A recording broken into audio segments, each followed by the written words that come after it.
Hey, what's up everybody? I'm here to give you guys my review for Lucha Underground Season 2, Episode 5, and this episode is called The Machine, which obviously makes sense because Cage is wrestling in the main event against Johnny Mundo, so makes sense why it'd be called The Machine because Cage calls himself The Machine.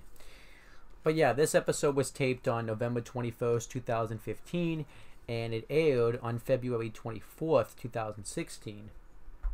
And we had Matt Striker and Vampiro on commentary for this show.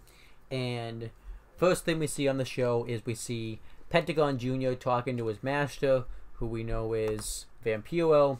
And I actually kind of like this because this kind of explains why, when you see Vampiro on commentary, he'll act normal, but here he's acting like Vampiro. They explain this by saying that Ian Hodgkinson's tried to put Vampiro away because he didn't want to release that dark side of him. And Ian Hodgkins would continuously fight it, but he couldn't fight it any longer, and eventually Vampiro took over. And he wants Pentagon Jr. to sacrifice Katrina next, pretty much. And that way he'll be able to sacrifice Prince Puma. And that was pretty much the segment. I liked it though. I really liked the storyline, with Pentagon Jr. and Vampiro, and I think they make an awesome unit together, so I really like this. And then we had the first actual match on the show. It was Jack Evans versus PJ Black. Before the match starts, Jack Evans announces himself as the Dragon Slayer, and this match I thought was a good match, a good way to kick off the show. PJ Black just looks awesome. He hit an awesome spin kick right onto Jack Evans. Jack Evans, pulled him down when he would try to go for one of his high flying moves, and Jack Evans stomped a mud hole right into him, and he was dominating the matchup at that point until we see Drago's watching on top of the temple. So when he sees this, he immediately, and before that he had hit a super kick onto PJ Black, and he grabs a steel chair and a water bottle, and he antagonizes Drago, forces him to come to the ring, but before that PJ Black hits a elevated cutter, but Jack Evans just barely kicks out. And then as the referee's taking the steel chair out of the ring, and there was another spot I liked, that PJ Black hit a rolling German suplex. I forgot to talk about that. I want to make sure I mention that spot. But yeah, PJ Black goes for a roll up, and Drago tries to spit miss into Jack Evans' face, but inadvertently spits it into PJ Black's face, which allows Jack Evans to roll him up for the win. And this is all happening as the referee is taking the steel chair out of the ring.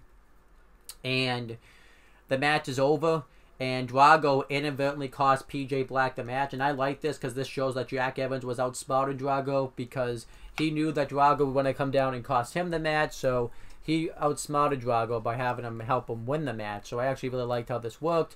I'm assuming at some point it's going to build to a future episode where it's going to be, PJ Black versus Drago, since Drago cost PJ Black this match, and then eventually we'll get Jack Evans versus Drago.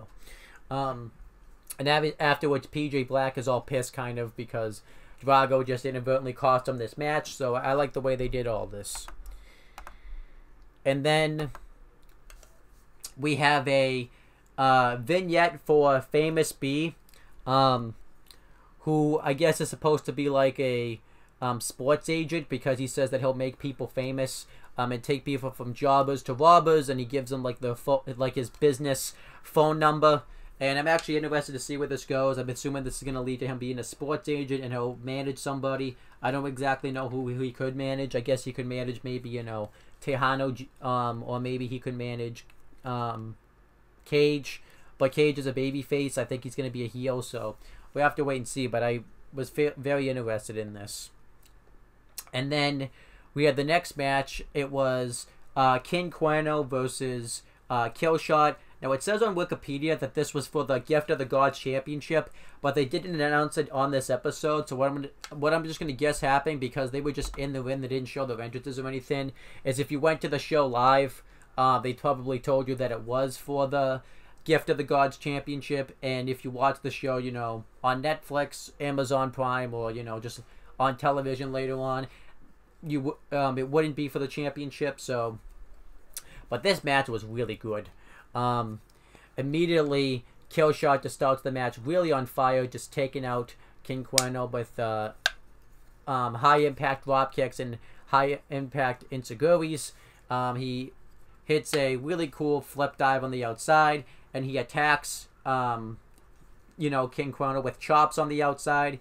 He goes for an Irish whip, but King Cuerno lands on his feet and hits another dive on the outside. But then eventually King Cuerno hits a super kick on the outside, and then he hits a suicide dive, taking out Killshot, and then King Cuerno dominates the matchup for a bit. But then eventually Killshot mounts a comeback. He hits a really cool missile drop kick, and he you know, he hits a DDT out of the corner, and eventually King Cuerno goes for his tombstone pile driver with the legs hooked, but Killshot reverses it into a chest breaker, where he takes him in tombstone position and just hits the knees right to the chest.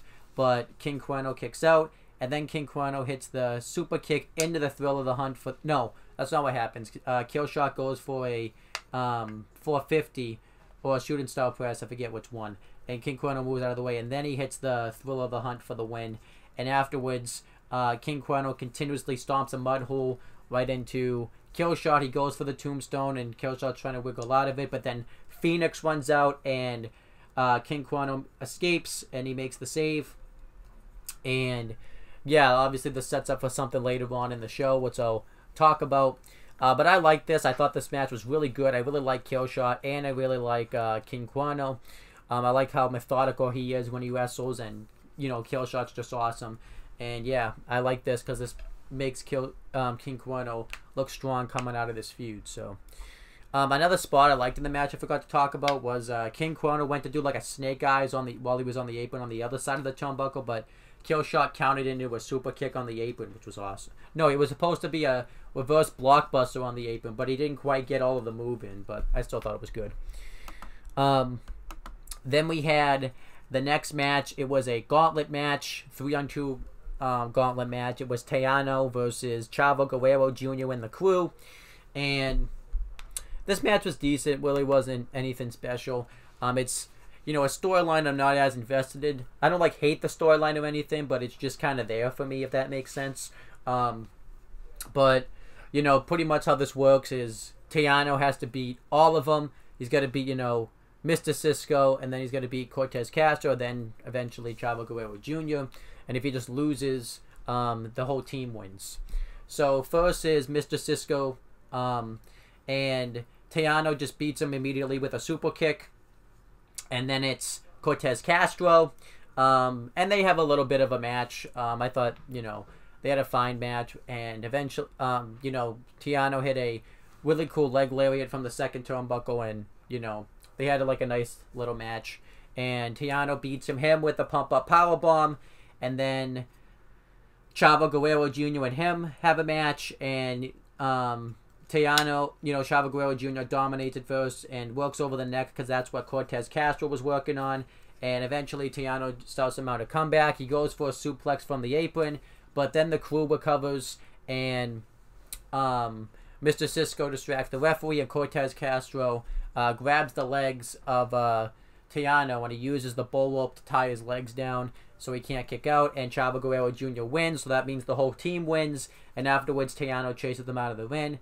I thought the match was decent. I would have just had Tejano win the feud here because I'm really not invested in it anymore. I think the feud's kind of starting to get stale, but whatever. I give it 2.5 stars. It was whatever. And I don't know if I give a star rating to Jack Evans versus PJ Black. I gave that 3 stars. And King Cuerno versus Killshot. I thought that match was really good. I gave it 3.5 stars.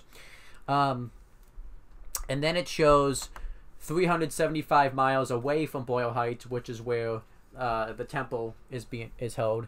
You know, this is where Dario Cueto and the Black Lotus are starting their own temple, and the Black Lotus is wondering why she's having Mantasna Cueto train, and Dario Cueto says that he's doing this so that because he's rusty and he has to refresh himself.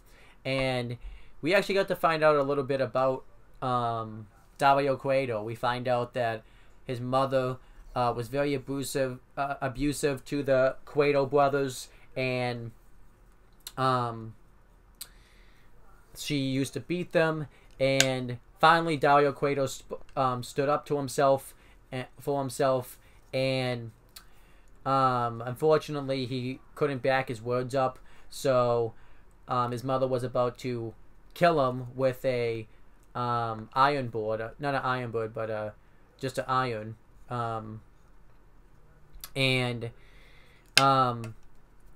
Pretty much what happens is his brother stuck up for him.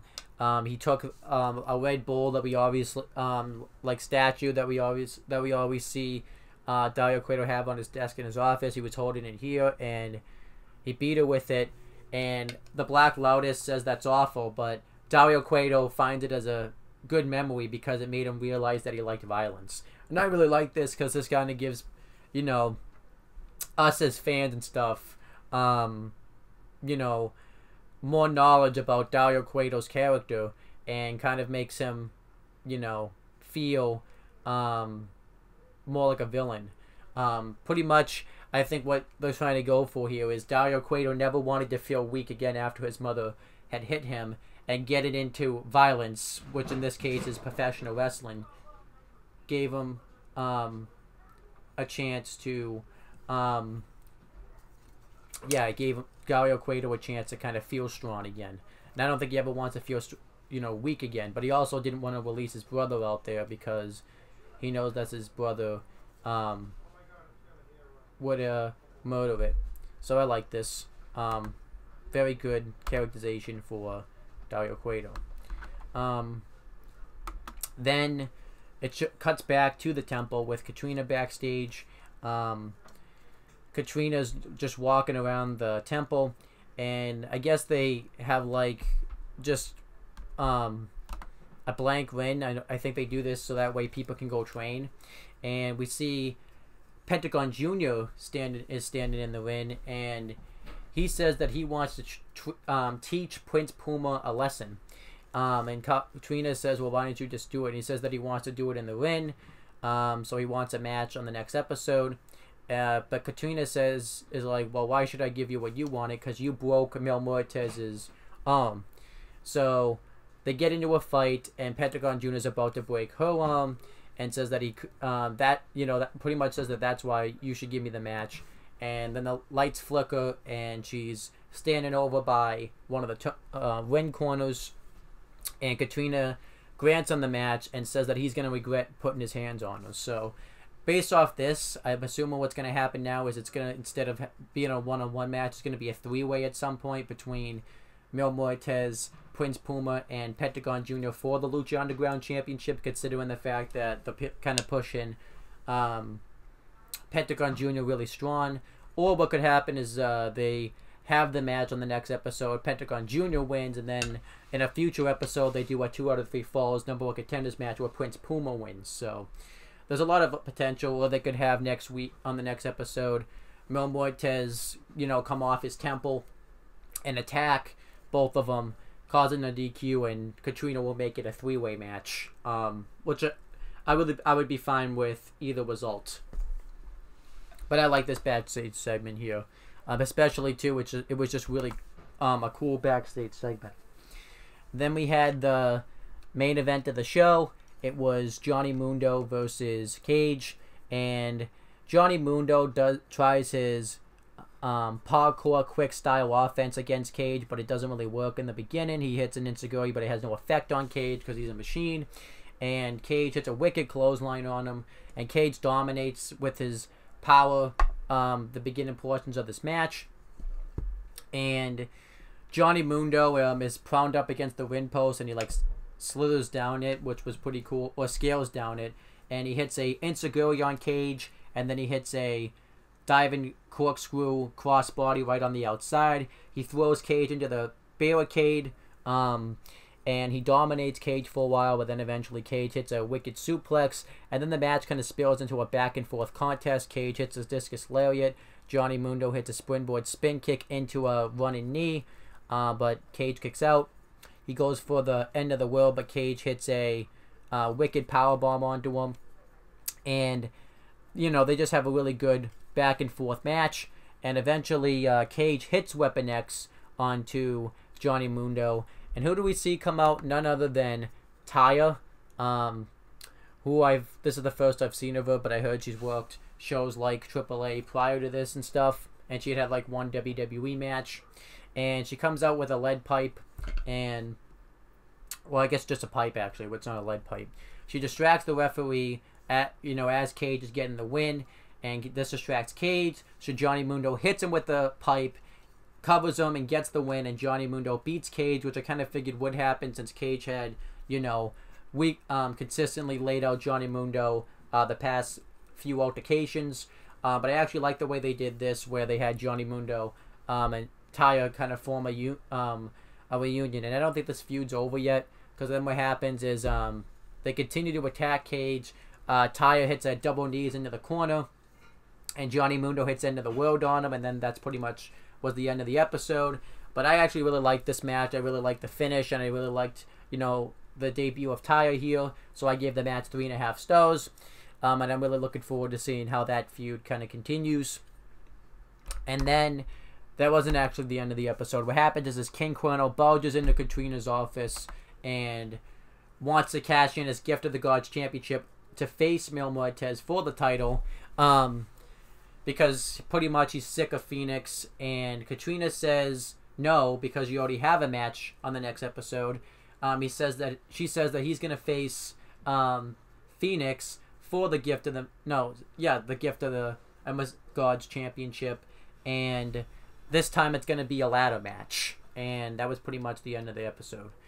So based off this, the Gift of the Gods title kind of seems really like useless now, because while it's nice you get a Lucha Underground title match, but basically we've just seen the two times the champions have gone to cash in their titles, the promoter can just go, no, you're going to defend the title, and if you lose it, then you can't cash it in. So that kind of is like one flaw about the Gift of the Gods Championship. I still like the concept, it's just a flaw that you have to wait a week to cash it in. I wish you could like announce it at the end of the show or something, but I guess it is what it is.